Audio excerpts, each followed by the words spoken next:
Remember the three things that we wanted, and this can maybe start your value. Teach them how to find a good market, teach them how to ask good questions and vet the operator, teach them how to vet a deal. On this call, we'll probably talk a lot about if you have a business, especially a syndication business, if you've got a business, like how do you attract those right people to you and make it so that they know what you're doing, because it's really honestly the squeaky wheel that's going to get the grease. And I've already seen a lot of syndicators that have fallen off the wayside because they thought that they were able to raise money. They thought they were able to do all of these things. But now, like Mauricio said a moment ago, 70% of syndicators have 3 years or less of experience. The biggest mistake, write this down, I'm serious, especially if you want to be successful. The biggest mistake is that. Welcome to Real Estate Syndicator Live. I am your host, Mauricio Rauld. And if you're serious about raising capital, if you're ready to take your syndication business to the next level, then you know the importance of building an audience. Your network is your net worth. You need to be able to build a brand and build your network. And so in this episode, I have one of the foremost experts in the world at networking. Not only is he a multifamily syndicator who has raised tens of millions of dollars, but he grew his meetup to be one of the top meetups in the world, earning him the number 6 ranking in the world at meetup.com. He's just a master when it comes to getting people together and translating that into dollars raised. He was voted as a master investor by Think Realty magazine, and today he helps other syndicators raise more capital with podcasting through his company, Grow Your Show. I'm talking, of course, about my good buddy, Adam, AAA Adams. I really think you're going to enjoy the show this week on Real Estate Syndicator Live. I'm still fascinated, even though I've talked about it so many times, this being in the top meetup.com. Like you were like ranked number 6 in the world, flown out to meetups headquarters to speak in front of, I think, like 150 of the other masters of meetups. But it's such a gift that you have. And so I definitely want you to touch about on that. And I definitely want to talk about how that can be used to raise capital and stuff. So anyway, give a little bit of background, because a lot of folks, I know a lot of folks know who you are, but some may not. So why don't you give us the 5-minute version? I grew up kind of shy, so I was always a little bit shy. And so me hosting a meetup and growing it to be one of the biggest meetups in the world was a big deal for me as a person. Same thing with just hosting podcasts, interviewing other people. Like, I never thought I was the most eloquent person, but I knew that your network is your net worth. And so I try to just find a way to be able to network with other people, and hosting a podcast really supported that. So on this call, we'll probably talk a lot about if you have a business, especially a syndication business, if you've got a business, like how do you attract those right people to you and make it so that they know what you're doing, because it's really honestly the squeaky wheel that's going to get the grease. And so you got to be the squeaky wheel. Gary Vaynerchuk said back in 2015 or 16, when he switched from wine to marketing, he mentioned that if you don't have a podcast by the year 2023, he said, if you're not active on social media by the year 2023, he says, I'm sorry, you're going to lose in business. And I've already seen a lot of syndicators that have fallen off the wayside because they thought that they were able to raise money. They thought they were able to do all of these things. But now, like Mauricio said a moment ago, 70% of syndicators have 3 years or less of experience. Well, the truth of the matter is, even if you've been able to raise money for a long, long time, even if you've been successful for a long, long time, your perfect passive investor, the person who's going to put money into your deal, they're going to start going to the person who has the podcast. They're going to start going to the person who's the squeaky wheel. Especially right now. And that was foreseen by Gary Vee years and years and years ago, which is why I started all of those. So back in 2015, 16, I was new to a new city, Denver. And they say your network is your net worth. So I said, how am I going to do that? So I started a meetup group and built it to be very, very active, the most active meetup group in Colorado. Not just of real estate, but just any meetup. And it got really, really successful. And it put me on a lot of stages. It put me in front of my passive investors so I could raise more money. And so when Mauricio says, very successful syndicator, we've done a handful of syndications on the operating side. We usually run our own. A couple of times we've raised equity and partnered with other people. We usually just run our own stuff, usually mid-size, like 83 units or so. And it became something that worked. And we've got a couple of deals that we are currently looking to sell and exit. As long as we can exit for a profit, interest rates have changed. But in short, I've done real estate since 2005, syndications since 2016. Only did a handful of syndications because at 2019, and arguably I was wrong, but at July of 19, I decided that there was going to be a crash sometime in the next 5 years. So I slowed down on acquisitions. So it's funny, Mauricio made a post earlier and people are like, oh, Adam Adams still exists. Is he still around? What is he doing? I still am in syndication. I still have a syndication business. And I have been waiting for a crash till I buy again. While all you other mother truckers are making all this money, I've been sitting on the sideline for a few years. But I do plan on syndicating more in 2024 or 25. We'll probably get right back into it and probably have a big operation again. So yeah, that's just a bit about me. That was awesome. And I forgot it, but you hosted a pretty large conference as well, the Raising Capital Summit, right? I mean, that you did that about 3 or 4 years or something, right? Yeah, we hosted a few conferences. The Raising Money Summit was the one that was the one that we kept on doing, but we hosted these other conferences like Finding Deals Summit, Asset Class Summit, like where we had all sorts of different asset classes argue with each other, and you left deciding what one you were going to be involved in. The Raising Money Summit was really, really fun to host. It was really rewarding. I learned something every single time that we hosted that because we had experts like Mauricio and other syndicators that have been doing this for a long, long time come and speak. I think that there's really 3 things that, and I hope everybody can just write these down for yourself. There's 3 things that you need. Just think of them like a 3-legged stool. You've got a stool and you want to sit on it. I'm sorry, if all 3 legs are not there, you're going to fall. And so these 3 legs are going to be, first, it's going to be your social media platform. We talked about that briefly. Gary Vaynerchuk said, if you don't have your social media working by the year 2023, you're going to lose in business. So let's talk about social media. Let's talk about your thought leadership platform, like a podcast. And let's talk about meeting people in person. Those 3 things. Because this is the best way for you to get people to know you, like you, and trust you. If you're doing all 3, you're absolutely going to be successful in any business that you're doing, including syndication. And anyone that you can think of who is successful, just think of anyone right now. They have a social media platform. They have a thought leadership platform, and they're meeting people in person somehow, even if it's on a Zoom face-to-face like this. Those 3 things are critical if you want to be successful in syndication.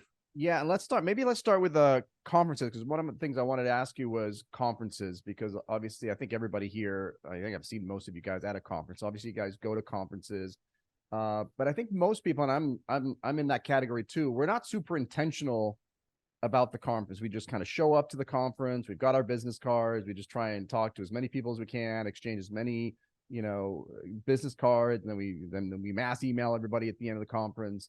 Not much of a strategy goes into the attending of the conference. And can you talk a little bit, because you were very intentional with the conference. You'd show up to a conference. You'd actually pre-plan stuff, have these meetups, offsite. I mean, you were very intentional. You had a game plan going in. So walk us through us rookies who just show up to conferences and don't really have a game plan and just see what happens. Walk us a little bit about how you should really approach a conference. And let's talk about it in person. I'm going to a live conference. What do I need to do when I go to that conference other than just show up with a bunch of business cards? So I was speaking at a conference Richard Wilson was putting on something, one of the big conferences in Miami, Florida, where he does family office. So most of the people that speak are multi-billionaires, or they're a family office of a few families that combined have at least $1 billion together. And so at that conference, now Now, don't even think about that I was speaking. I just happened to become friends with him because of my podcast, and he invited me to speak. The point is that most of the people don't even know that you're speaking. Like only a few people know. And so this strategy can work even if you're an attendee. And here's a thing that I did when I had a podcast about real estate. Now I still have a podcast, but I want you to be thinking about maybe having your own thought leadership platform, whether it's a book or a podcast or a YouTube channel or whatever you choose. For me, this is exactly how it happened. And it was very intentional, like Mauricio was mentioning, and it got me huge value. So after the billionaire would come off the stage at a conference, they would be swarmed with people coming to the side of the stage, wanting to meet them, talk to them, get their card. And the same exact thing happened twice. And that's why I'm telling you about it. Now, if it only happened once, I wouldn't be telling you about this. Because it happened twice in a row, I thought, wow, this is actually magical. So there's one guy who says, blah, blah, blah, blah, blah about you. Can I get your card? The guy would touch his vest and say, I don't have a card on me. Do you have yours? And that happened a couple of times right in front of me. And I just had a different approach. That's all I did. I went up and said, your story is remarkable. It's one that I would love to share with my listener. I've got a little podcast, and if I could interview you and we could talk about this thing you said, and maybe this thing you said, I think it would really add value to them. Would you be open to being a guest on my show? Well, guess what happened twice? The guy pulls out a card from his vest that he pretended not to have for other people. And he goes, please call me. This is my personal cell. I would love to be on your podcast. And so it proves a point that if you're there just handing out your card, not going to go as far. If you're there collecting as many people's cards as possible, like Mauricio mentioned, we all do it. We've all done it. And then you make a list of everybody and then you email them at the end, all combined. It's not going to be as effective. But if you can give somebody a platform to be on, to share what they've learned over the years, they are most likely going to want to be a part of that. And your thought leadership platform actually adds more value to them as well. So it is such a reciprocal benefit there. And the big takeaway that I was blown away to see twice happen, I was like, okay, this guy doesn't have cards. He already passed two people and said, let me have yours instead. I'm like, he's probably not going to give me a card. But after the second one, I go, you know what? There's some formula to this. Just give the person the praise that really genuinely comes from your heart. Like, this is what I saw. I want to share that with my listener. Would you be open to it? That's the formula. It's that simple. And both times they magically came out with a card that they never had for anyone else. Yeah. When I hear that story, what I hear is just really a genuine praise, right? So you're not just going up to just, ask whatever, but that you're really there to add value to this person, right? It's not just about taking, you're actually leading with value. How can I help you? As opposed to here, give me your business card so I can email and ask you for this or the other. It's like, hey, how can I add value to you? And I assume that extends to other attendees in the conference as well, not just the speakers, but you told me something very profound. I've got it on video somewhere. I think I've released it a few times, but I think I asked you one time, what's one of the big things to do at a conference? And you're like, listen. Too many people talk. Two ears, one mouth. Yeah, listen, because when you listen, it gives you an opportunity to find out what value can I give to you as an attendee, as opposed to just give me your business card. I'm going to send you my pitch deck tomorrow, right? Yeah. A thing that I did, and you're going to have your thought leadership platform. Gary Vee says you have to. Mauricio probably says you have to. I believe wholeheartedly that you're going to be more successful in what you're doing if you do have a thought leadership platform. Something that I did, I became intentional after hundreds of episodes of my first podcast. I became intentional. That means you can learn this skill. You, if you didn't start that way, if you haven't done this yesterday, it's fine. Tomorrow can be a new day. I decided that I was going to add value to a very specific person. And so I came up with some episodes on my podcast. And one of them taught about how to find the best market. One of them taught about how to ask the best questions to if you're a passive investor, to the operator. And so think about these three things. If you're an operator of deals, think about these three things that your passive investor really wants to know. They want to know your deal. They want to know you. They want to know your market. They want to know your deal. They want to know you, and they want to know your market. If they can answer those three questions, they're going to invest with you. And so I intentionally made episodes on my podcast about this is who you are investing with. I've made episodes about this is the market and how to select a good market. And I made episodes about, this is the type of deal that we go for. Whether it's a value add, a yield play, a value play, there's many different strategies. There's multifamily, there's self-storage, and everything in between. When I decide that whatever those three things are, I made episodes about each of those three things. And I made sure to draw a line in the sand. What that means is on that side of the line, it sucks because the briefest way that I can share this is the person who invented fire for the first time. His name is, he invented fire. He was a cave person, and the chief was afraid of the fire. So when I wanted to show fire to everybody, he had to draw a line in the sand. So he had to figure out what is the benefit to having fire. And then he had to determine if you're on the other side of the line, what is the drawback of not having fire? So he was able to scare away the saber-toothed tiger because he had fire, which was huge because his child had gotten eaten by saber-toothed tiger. And a lot of kids at that tribe got eaten by saber-toothed tigers. So instead of just saying, hey, I'm another tribe leader, do you want to come over here? He specifically said on that side of the line, he picked up a stick because cave people, they didn't have much better than that back then.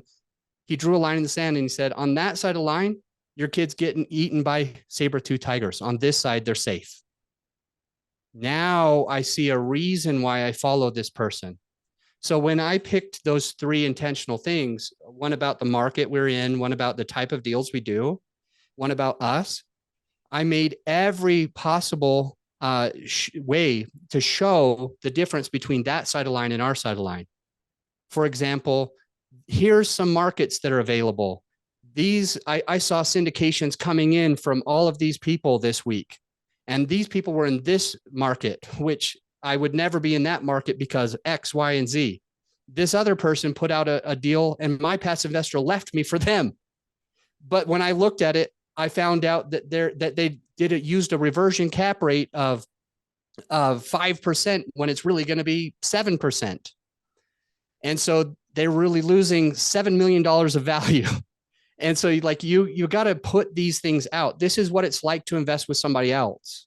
This is what it's like to be in my market. This is what it's like to be in deals that it could be anything. High value add deals, you all know they add a little bit of risk. You control a lot, but they don't have the cash flow right now. So you could argue on either side. Hey, on that side of the line, they only do yield play. And if all you want is to just barely make 5 or 6% on your money, do it. But if you want the chance to be able to make 20 or 30 or 40% on your money, you're going to have to do X, Y, and Z. And now I'm going to lay it out. On that side of the line, it's like this. On this side of the line, it's like this. So going back to that conference, I recorded those 3 episodes. I remember one of them was 242. It's the one that I shared the most. Mauricio was talking about being intentional and listening with 2 ears. You got one mouth and 2 ears. When I would talk to people, I would just ask questions. I think people get tired of people that just pitch. They just want to give them their elevator pitch. So I switched it around and I just asked. I was like, what are you doing? How long have you been doing that? Is everything been going well? Tell me the best experience. What's the worst experience? Asking things like this arms me with information. And I left somebody once by telling him about episode 242. His name is Siva. Everybody, most of the people on this call have heard me talk about Siva because Siva became my perfect avatar, the person that I wanted to add the most amount of value to because I got along so well with him. I handed him my card only after. I never pushed anything, but I said, oh, you're looking for a good market? Hey, I interviewed this person on episode 242. We found out all of these things about finding a good market. There's a tons of takeaways there that I think you would be valuable. Let me write the episode number on my phone, on my card, and give it to you. So I gave it to Siva. It was just my card, but with a very specific episode. And I went a step further because I'm crazy and I hope you can be crazy too. I went a step further and I subscribed to my podcast on his phone. So I said, give me your phone as well. I'll just go ahead and subscribe so that you don't have anything else like holding you back, because he never listened to podcasts before. So I subscribe on his Apple podcast. And about 3 months later, this engineer gave me a call back and he said, Adam, I've listened to 60 of your episodes. I have such and such amount of millions of dollars ready to place. And I want to start only investing with you. And he became one of our best investors ever. And it was intentional. It started with recording 3 episodes that I knew he and my other avatar would want to know. And then it came from asking more questions than pitching. And then it came from, Siva wants to know a market. I've got a resource for him. And it happens to be my podcast. Well, he's an engineer, so he listened to 60 episodes before he invested with me. A normal person would have listened to 5 or 6 before investing with me. But he wanted to really do his research, and he did, and he became one of our top investors. That's amazing. And I can see that also. I mean, everybody's got, everybody needs to take this and put their own spin on it. I mean, I love that idea of showing up, listening, and then said, hey, I've got a resource, as long as it's a genuine resource. A lot of people are like, oh, I have an ebook, or let me, a lead magnet or something, but something that adds value.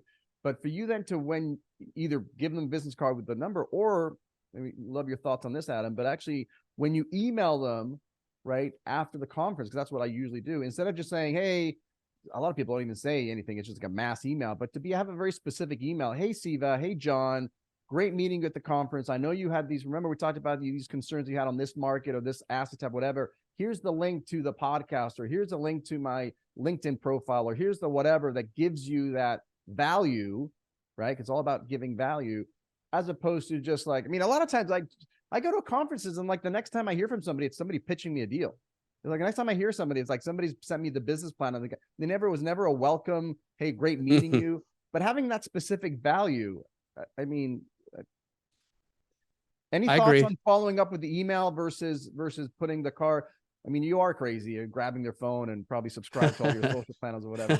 But, would you then follow up with an email specifically? Just like, hey, great meeting you. Or would you just leave it at, hey, here's a podcast.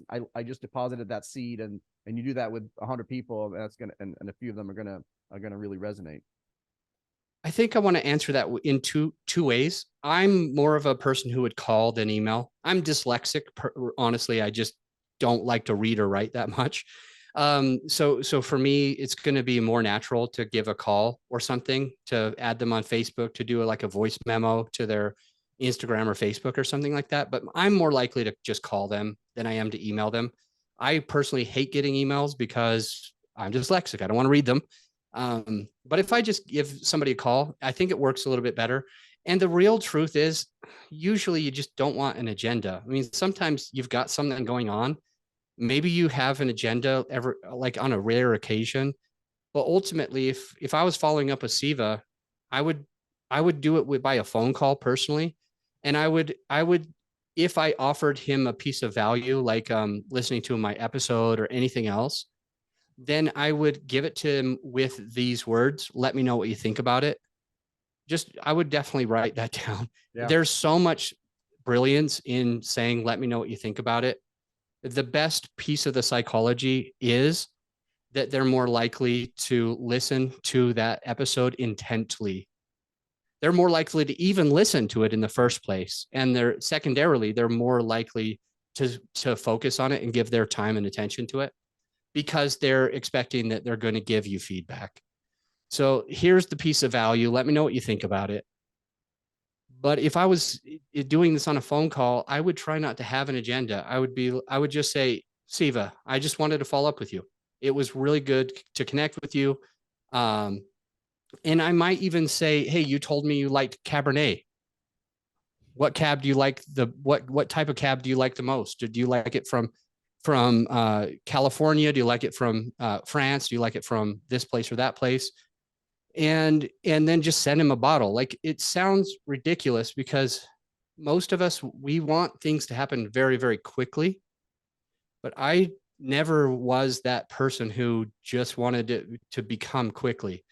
Like, I would just want to give a gift to this person. I would just want to give some value to this person. I would just want to ask this person if I can help them out with anything way before I ever asked for something. When I finally asked Siva, for example, when I finally asked him for money, it happened quickly because we established a actual relationship that wasn't based on if he was going to become an investor or not. He became a friend first. And then it made sense to give him a call and say, hey, man, I've got an opportunity. I'd feel bad not running it by you at least. Do you have 2 minutes, or should we talk another time? He's probably going to be like, yeah, I'll make 2 minutes for you right now. Tell me about the deal. You've done so much for me. I've been wanting to invest with you. I've been wanting to support you. I do like you. How can I add value? All right, perfect. You've got a deal. It fits the parameters. I've already vetted you. I'm in for the minimum. What's the minimum? 50 grand. I'm in. Let's start there. And I think that can happen for you guys, each of you as well. And then the second piece of advice is, if you can ask people to be a guest on your podcast. I know this keeps going back to us trying to steer you to make sure you do have your social media going. Make sure you do meet people in person, and also make sure you do have your thought leadership platform. As soon as you have your thought leadership platform, a magic happens that is difficult to make happen without your thought leadership platform. So when I'm following up with people that I met at a conference, Mauricio, I'm usually having an interview with that person on my podcast. And then at the end, I'm telling them, thank you so much for all the value you added to my listener. And then I'm going to reach back out to them later. I think that is a slow play, a long play. And I think it works a little bit better than not having a thought leadership platform and just trying to skip some of those steps. The best analogy I could ever make is if you are at a restaurant or a bar or a singles group or wherever you meet the people that you like, you probably wouldn't walk up to them and be like, you're cute, let's get married. You would slow it down, because that person's going to freak out if the first thing you ask is, I need your money. I got a deal. It's closing in 2 days. Do you want in on this? You want to spend a little bit of time getting to know people, court them. You want to date them. Yeah, date them for a while, get to know them. And then it's like, hey, we've been together for all of this time. It makes sense that we would get married, doesn't it? You know, it's just a totally different conversation when you have a relationship with somebody. Yeah. And I mean, people forget that this is a relationship business, right? I mean, so your analogy was perfect. And I've heard Gary Vee. I know you and I are both huge, I'm a disciple of Gary Vee, but I'm also a disciple of Adam, by the way. So Adam's been coaching me for a long time. So I always appreciate stuff. Hey, I've got a bazillion more questions, but I obviously always want to make sure that the community gets value. So if you guys have a specific question, drop in the chat. I see Eman already has one. But before I get to that question real quick, I presume we talked a little bit about, obviously we talked about conferences, we talked about the thought leadership, or we talked about the podcasting.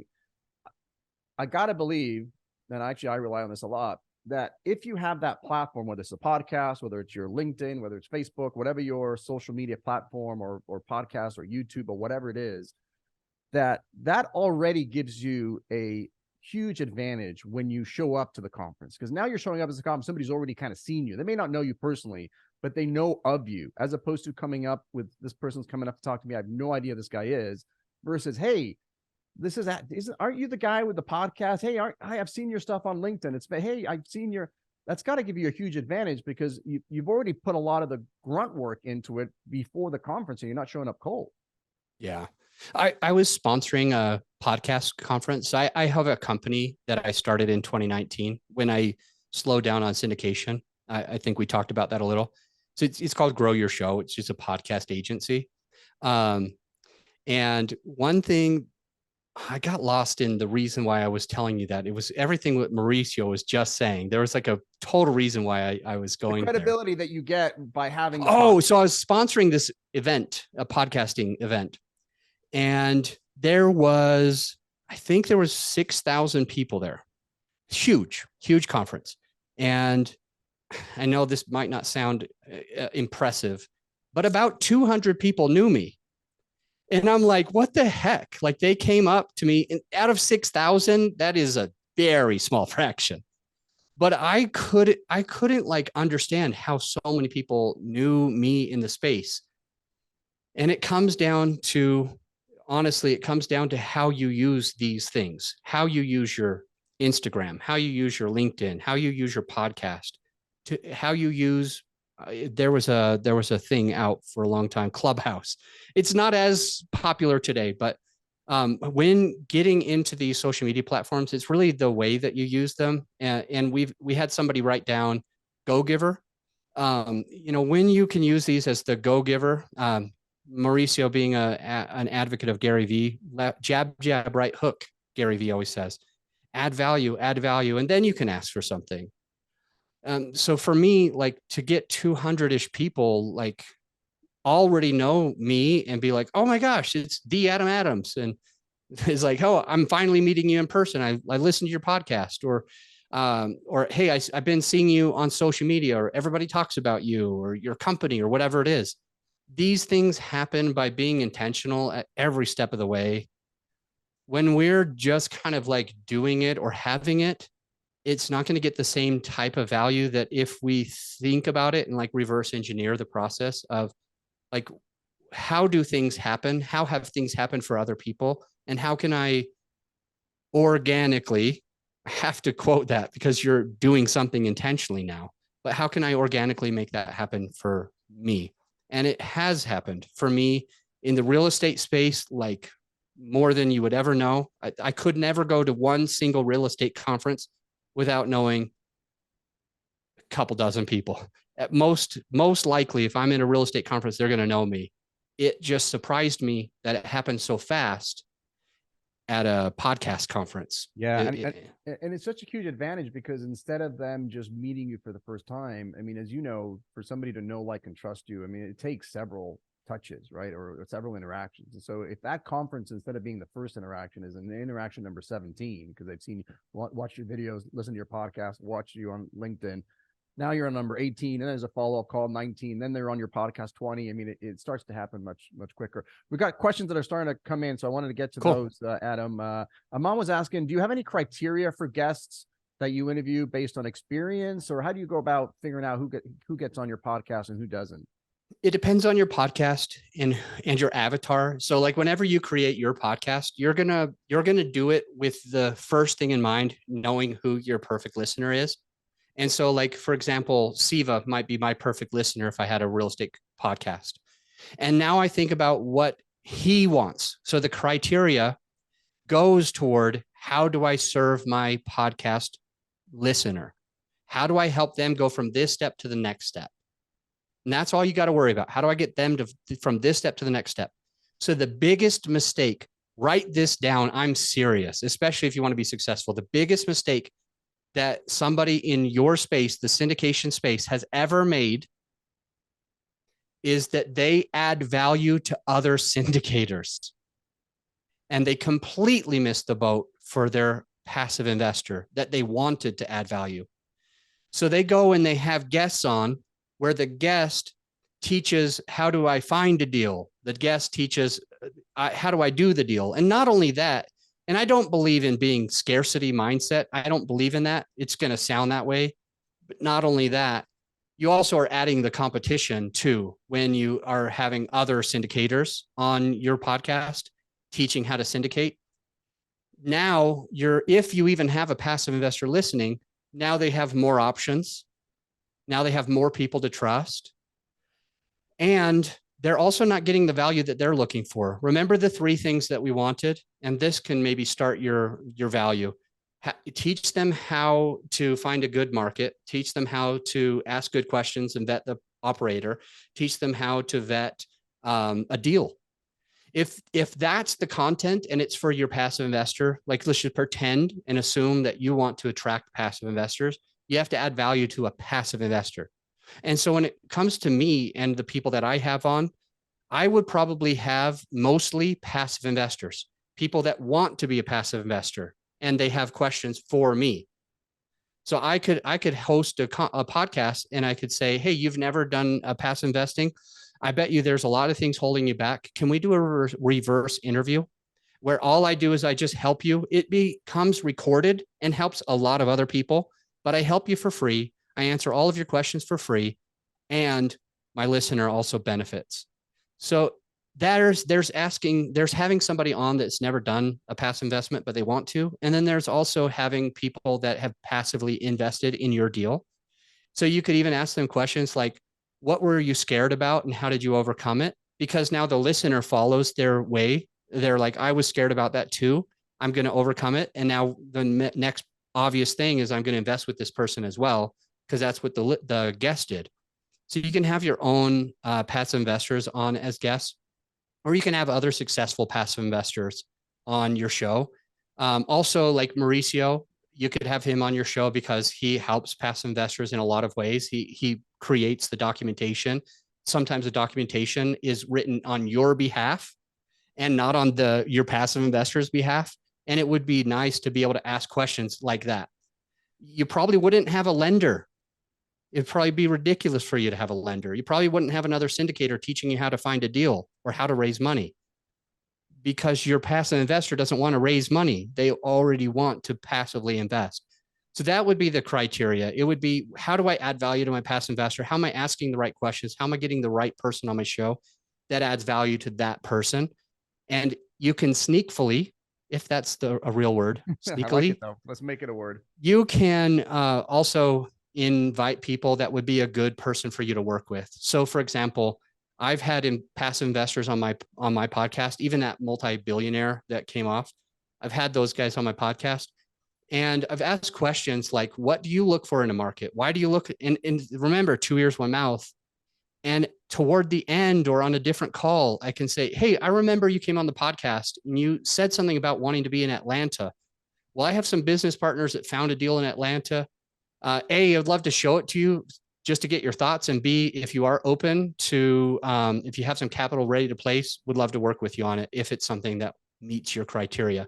Now you're inviting that person as a guest, and you're just building a stronger relationship with them. So you're just more likely to do deals with them in the future. So those are the criteria that I really would go off. That's good stuff. And I got Bobby coming up here, but it reminds me, I've been really obsessed, Adam, with this quote from, and by the way, I think Amon, who asked that question, kind of dropped off. So that was your question, Amon. I've been obsessed with this quote from Russ Gray from the Real Estate Guys. He came up with this thing called, ask not what the capital can do for you, ask what you can do for the capital. I thought that was just really nice. And because it's all about how can you add value to your investors, to your LPs, to the capital. So ask a lot of questions, listen to, like, just as Adam's saying, and then figure out how you can add value to those things. Bobby has a great question here. He says, just about everybody now has and I think it may have answered a little bit of that, but just about everybody now has their own podcast and a meetup. So how does someone separate themselves from hundreds and thousands of meetups and a million podcasts? What can someone do? What can somebody new do? Things different and better. I mean, as someone who was the number 6 meetup specialist in the world, how would you differentiate yourself if you were starting one from scratch today? When I was in New York City, so the HQ for meetup.com is in Manhattan. I'd only been there once. It was April of 18 when they flew me out there to speak at a conference they were hosting. And I was able to talk to at the 6th floor of Meetup. This is a multi-floor. It's a huge operation, by the way. At the 6th floor is where all of the engineers are. And I've always been fascinated by engineers. I just think that they think so differently, and it's really interesting to me, and I really enjoy that. And I'm a curious person. So in a way, I kind of think like an engineer, but I don't have enough patience for the details like they would. But I'm still fascinated by it. So I'm up there asking them the questions of basically how did if there's only 150 people invited here, they're the top 150 meetup organizers in the world, and you only had 6 of us speak, why me? And they listed a few things that I did that was different that we were able to get. And so I'm going to give you like the gist of the benefit that I learned by talking to these guys. And there was about 6 engineers around me, and I'm just like, it was so fun. But in asking those questions, here's the big takeaways. And this can help you just grow a business.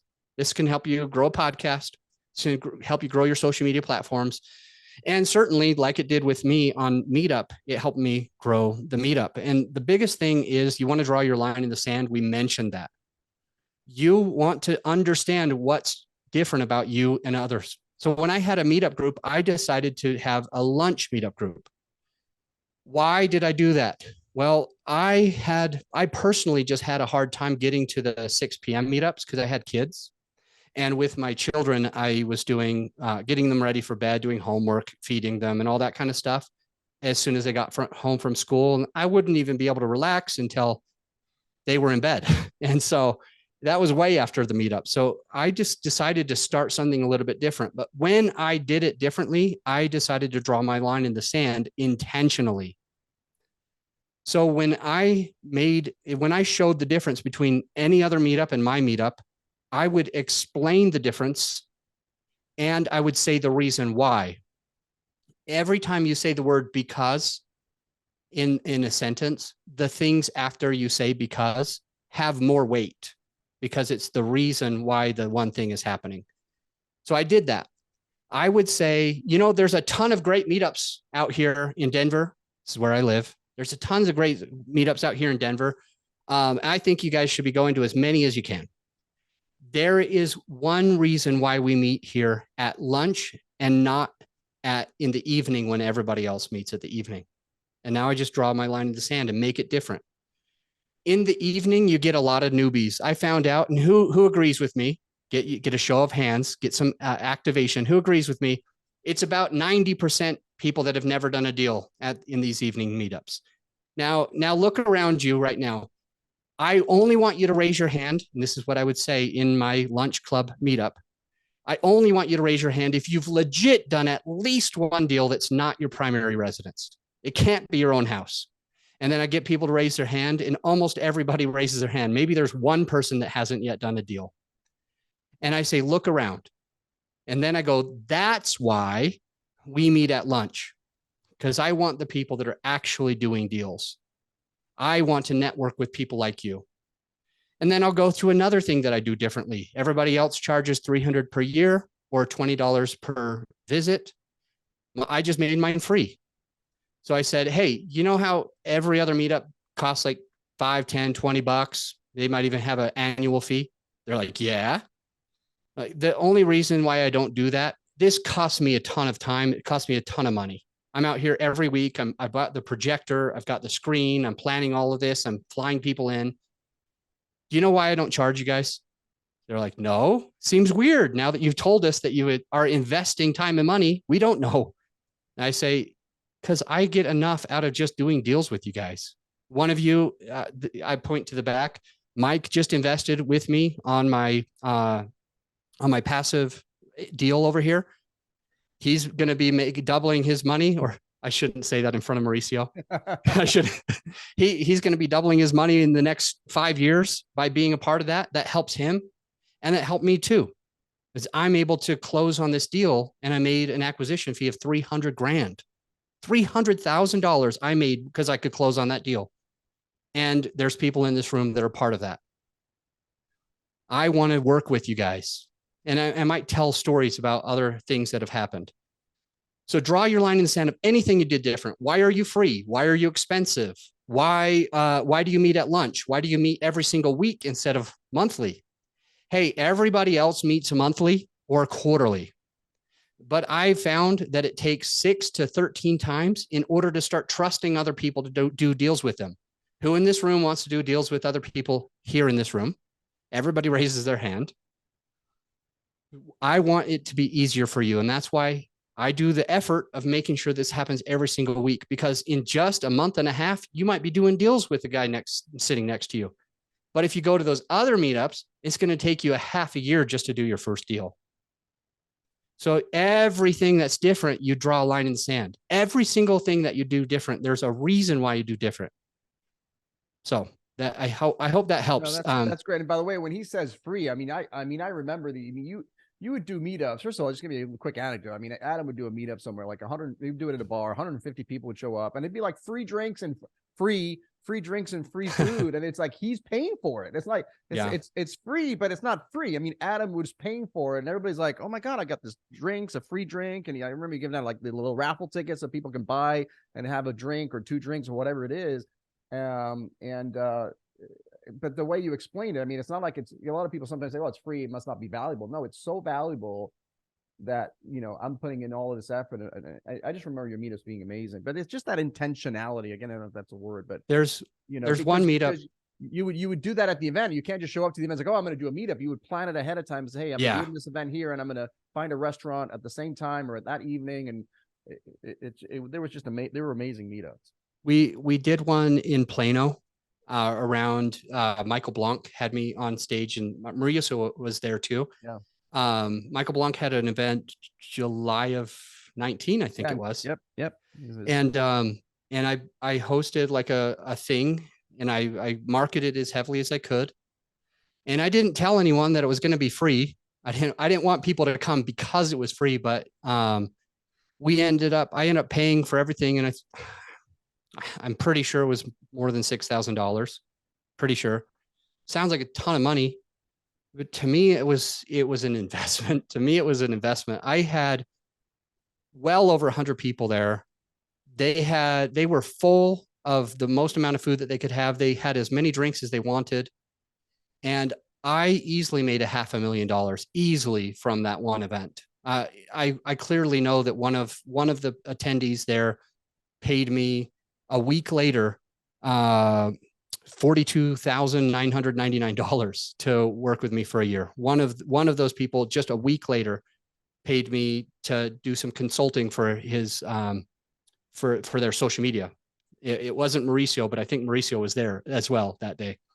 Yeah, so. No, yes, and so that's I'm glad you said that too, because a lot of people think, "Oh, it's going to cost me $1,000, it's going to cost me $5,000." But I think just reframing that, it's not really a cost, it's an investment. And if you can spend, how much money would you spend if you can get $500,000 worth of investors over the next 6 months? How much would you invest in meetups and the production quality of your podcast, or getting a coach to show you how to do it properly?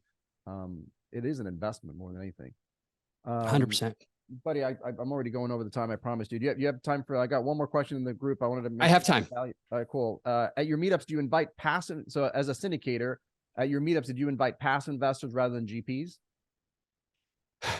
My meetup was slightly different. It's called the Creative Real Estate Lunch Club, and I invited everybody.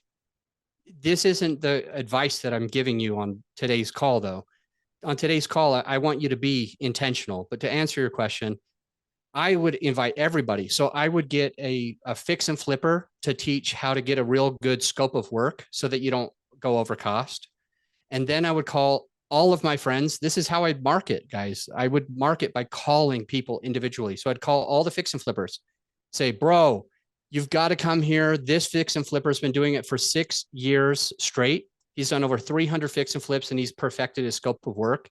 I think you need it. I think you need to be part of that. Not only that, I'm going to invite some other people that are going to be able to bring deals to you. I'm going to invite a whole bunch of wholesalers."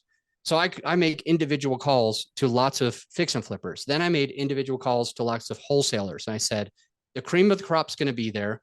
All of these real fix and flippers. And I named some. This guy's done 300. This guy's done 100 deals. This guy's been doing it for 4 years, whatever. And this is why you specifically should be there. And I gave them the value. This is how I market. This is the way I market. And then I would call, so you are the middleman. Yeah. And sometimes you need to be. Then I would call all the real estate agents that I knew And I would say, hey, if you're looking to work with wholesalers and fix and flippers, I have a huge event with the most amount of actually successful ones that are really doing this. And I'd love to introduce you to this person, this person, this person. Can you be there on Wednesday? And then I would call all of the lenders and I would say, dude, if you're looking to lend, these are the type of people that I have. This is how many are already coming. This is why you need to be there. And then I would call more and more and more people. And until, that's why my launch club was literally the highest attended meetup, like almost in the entire world. We had 8,000 faces that we saw every year. And most meetups didn't even see 100 faces in 1 year. And we saw 8,000. It was because A, I hosted every single week. So that helped a lot. B, the way that I marketed is that I called people directly and I told them why they should be there. I didn't just put it on Meetup like most people they just have it on Meetup. I actually went and invited people individually and told them why this is the one that they should come. Other people, they market it like, hey, we meet every month. And I market it like, this is an event that you need to make because of this one reason. So get your babysitter now. Make sure you find a way to get there on this day at this time because it's special. It's a one-time thing. Instead of, oh, we just meet whenever. You could just come any week at all. It's a different type of conversation. It's a different type of marketing. It's a different type of influence that you're spending with this person by letting them know why they have to come to this one for this particular reason. And that hustle is so important. I remember Gary Vee, when he started his wine show, he would say he would literally spend 15 minutes recording the wine show where he just have a camera and hit record. And then he would spend 9 hours of the day promoting it, like getting on social, going on Twitter. This is before really social took off. So that's always impressed me. I mean, you put in the work, obviously. I mean, and you do that strategy for everything. I don't want to ruin all your strategies, but I know a lot of things, whether it's whatever it is that you need to pick up the phone and do one-on-one call and say, hey, if let's just say you have a book coming out and you're looking for a 5-star review of your book. Hey, you could blast it out and say, here's my book. Can you please leave a 5-star review? Or you could pick up the phone, call 100 people and say, hey, I just got a book out. Mean the world to me if you could, go in there and do a 5-star a 5-star review. It takes a lot of work. It's not super scalable, but you can see the results. And I mean, who wouldn't agree that if you can get 500 grand from doing that, right? It's definitely hard work, but it's worth it. Jan, mine was anybody. Jan, mine was single families or multifamilies. It's not my recommendation to you guys. If you're becoming a thought leader, if you're hosting a meetup, if you're starting a podcast, you're focusing on social, think of one avatar that you want to add value to and think of everything that they're worried about, everything that keeps them up at night, and find ways of answering those questions for them. And that way they're more likely to work with you. I did the mistake. Now I still had a huge meetup group. It still got me on stages. It still made me lots and lots of money. But if I did it all over again, I would only focus on one person and I would find a way to draw my line in the sand to really add the most amount of value to that one person. So if you want to raise capital from passive investors, I would recommend that you specifically find ways of attracting that person and answering the questions that they would have so that they can take the next step.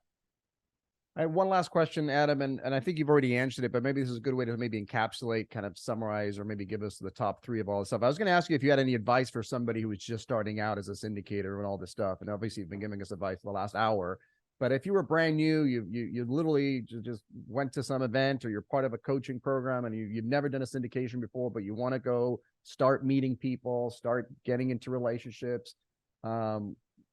What would you recommend these newbies do? You said a lot today, so maybe we can go to maybe there's 3. There's 5 things. There are exactly 5 things, and I used to have them memorized in order. Had I known you were going to ask this question, I would have grabbed that. There are 5 things that you need to do if you want to be successful. The very, very, very first one is you want to get educated. So you probably want to work with a mentor or something. You want to work with somebody who's already done it.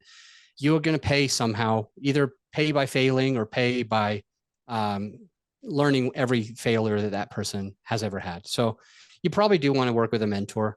It's the first thing is education. The second thing is really to select your market. This is the number two thing. You're brand new. You got to figure out what market. So you got to get really clear on the market that you want to be in and why. That it has a tailwind instead of a headwind. That it has this many jobs or whatever. The third thing is you want to figure out your strategy. Do I want to do value add? Do I want to do yield play or value play? Do I want to buy something that's just already a B class and cash flowing, it needs no work? Or do I want to buy something that's like a C class and I could probably get it to a B class, and this is the strategy? So the third thing is you figure out the strategy. The fourth thing is that you figure out your team. The fourth thing is you figure out your team. So this is where you get your attorney on your side. So Mauricio, obviously, you get your attorney on your side, you get your business partners on your side, you get your the property managers that are going to manage the deals. You get those guys on your side. So you start building your team, number 4. Number 5 is you start raising capital. Number 5 is you start raising capital. So you're going to do things like you're going to call people and you're going to say, hey, if I get a deal that looks like this with this team, how much would you want to put into that deal? And you start getting the capital. And when you've done the first 5, I hope you've written those down. Once you've done the first 5, now you can go look for deals. It sounds ridiculous to half of you. You're like, what? Why would I raise money before I have a deal? It's because you'll lose if you don't.